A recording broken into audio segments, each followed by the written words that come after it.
Hello po. This will be my second na video dito sa channel. I will be making videos about sa government na mga exams, government na ganito ganyan, application kasi I am also looking for a job. Pero so yun po, kung gusto niyo po mag-subscribe, you can. And today, itong video na to, I will be talking about yung paano or ano ang laman ng mga exam sa DSWD application process. So quick backstory lang po on how I got into application lang, no? Hindi po ako nakuha pero nakapag-exam po ako. So I will tell you kung ano ang nasa exam.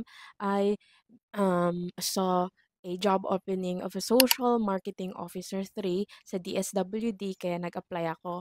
First, depende talaga sa DSWD na location kung saan kayo. Pero sa amin is um, online ako nagpasa ng papel. So, nag-upload ako at nag-upload. Tapos, first talaga na mangyayari dyan if nakapasa na po kayo ng mga documents ninyo is isi-screening yung mga documents nyo. Meaning, kung pasok ba kayo sa pwedeng maging tagapagmana ng posisyon na yan, no?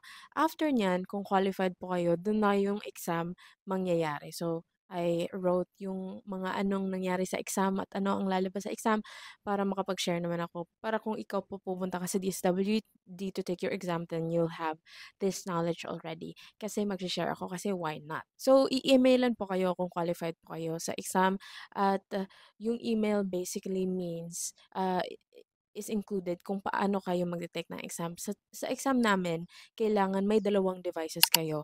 Isa para mag-answer ng multiple choice at isa para na may camera para makita nila na ikaw mismo tsaka yung laptop mo para siguro for security reasons na alam nila na ikaw lang talaga yung nag-a-answer. Walang ibang taong nagko-coach sa'yo. No, ginawa niya nila. So, ako, nag-laptop ako dito tsaka may cellphone ako dito na nag-zoom rin para makita ng mga proctor na ako lang yung nag-a-answer basically. At tsaka dapat po it is a well-lit room. So, dapat makikita talaga nila ikaw at ang laptop na nag-a-answer, 'no? Banday sarado po 'yan sila.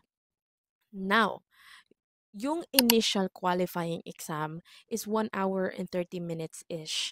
Tapos multiple choice siya. Ano ang nasa exam? Now, if naka-civil service na po kayo, ganun talaga ang lalabas. May analogy po. So basically, yung example, if AAA is BBB, then CCC is blank. Tapos may multiple choice, no? May analogy. Next, may math siya. Just like civil service, may math siya. So, may age question, may year question, multiple choice siya. Yes. Tapos may kilogram section, ay question. So, lalabas yan lahat.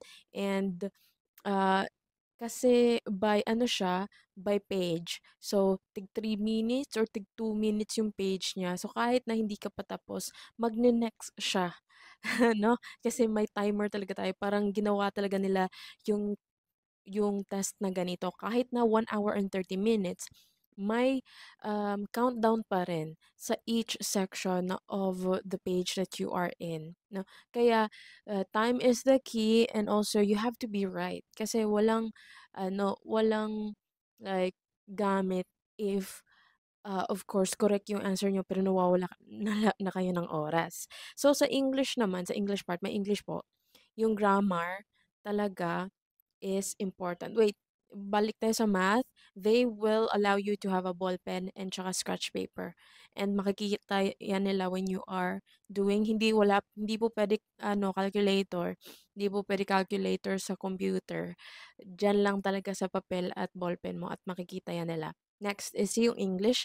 Grammar talaga ang ating puhunan sa English. So, grammar na may is or are yung pipiliin, may sentences, kung ano yung wrong sa sentence, kung correct ba yung in-underlinean nila na grammar, meron po talaga yan, no?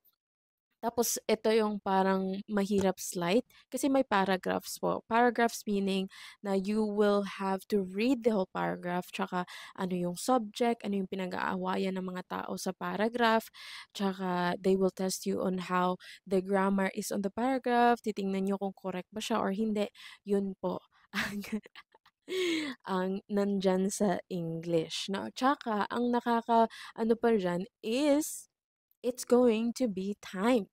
No? So, sa first initial qualifying exam, parehas kayo ng oras matatapos. So, after that, leave na kayo ng Zoom, and then you'll wait for your results. Now, if your results are, example, sa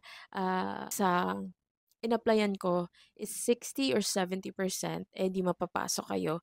So after nyo po makapasa sa initial qualifying exam, pupunta na po tayo sa technical exam. Technical exam, dadadadan, i-emailan na po kayo again on the date, on the setup, on the Zoom account at parehas lang po ng setup. Meaning, isang device para makita nila kayo na ikaw lang yung nagsosolve ng problem or nag-answer ng exam, tsaka isang computer for actually answering the exam. Now, you have to remember, so ito na tayo, sa technical exam na tayo.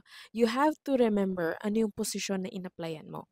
Meaning, study your job's responsibilities at kung ano ang mga dapat niyang gawin when you get the position. Gusto ko umatching. Now, kasi nag-apply ako ng social marketing officer, meaning I have to know kung paano sila promote sa mga programs ng DSWD. Now, itong technical exam sa social marketing officer is an essay writing exam. The people administering the exam will give you 2 hours-ish kasi nga essay writing. Now, I applied to the position, so kaya pinagawa nila ako ng articles. They showed me articles, tapos they showed me pictures. Ano ang wrong dito sa picture na to at paano mo to mai-improve? Yun. Ano pa? They even had me write an article about myself, no? Parang feature article. Tsaka pinagawa rin nila ako ng article uh, na binigyan nila ako ng ano, what, when, where, how, tsaka make ako ng essay. Tapos, my questions about DSWD programs and kung paano or anong gagawin ng tao on the job that you are applying for. Ano yung kanyang role. So you have to remember that when you're applying for DSWD and if you are getting to the technical exam na part na.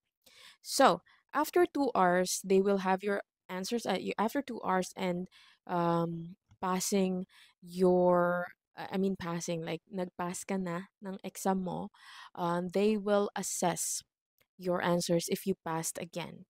Now, if you passed, they will ask for character references, meaning mga boss mo noon, tatlo yan, and tatawagan nila so they can ask how you were as a employee.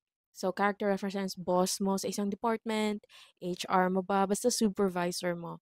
And then they will ask for their phone numbers and email so that they can contact them in order to ask your work ethic, kung paano ka ba natrabahante noon. And I gave them my character references. After the technical exam is interview na. Now, dito ako hindi hindi nakapasok. Hanggang technical exam lang ako. Siguro, kasi after ng technical exam, i-a-assess na naman nila yung mga papel mo and yung results ng exams. So, if hindi ka nakapasa sa standard nila, then you will not be interviewed. They will send you an email saying na we're sorry, we apologize. Pero at least ngayon share na ako sa mga nalaman ko about the DSWD technical qualifying exam and technical exam, initial qualifying exam and technical exam basically. Tapos yun na yun. Now, isa pa lang, before I forget, um if nag-initial qualifying exam ka na for the past 6 months, puwede mong sabihin 'yan sa proctor mo that I had an initial qualifying exam na at DSWD. For example, kasi nag-DSWD exam ako, example lang, sa, Region 10. Tsaka after 3 months apply na naman ako sa Region 11. Puwede mong sabihin yung proctor mo kasi if naka-exam ka na ng initial qualifying exam for the past 6 months, parang hindi ka na nila papa-examine. Examine, like diretso ka na siguro sa technical exam kasi tapos na. Kasi feeling ko systemic naman yung kanilang pag-initial qualifying exam. So, yun po yung aking, video about my experience sa DSWD exam. I hope this helped a little bit. Magpo-post po ako ng how to pass the civil service exam, how to tr try get into the DepEd na, admin positions. So, if you want to know, please comment and like this, video. Tsaka subscribe na rin po kayo kasi magvo-vlog-vlog rin po siguro ako. Thank you guys for watching and I hope this helped a little bit.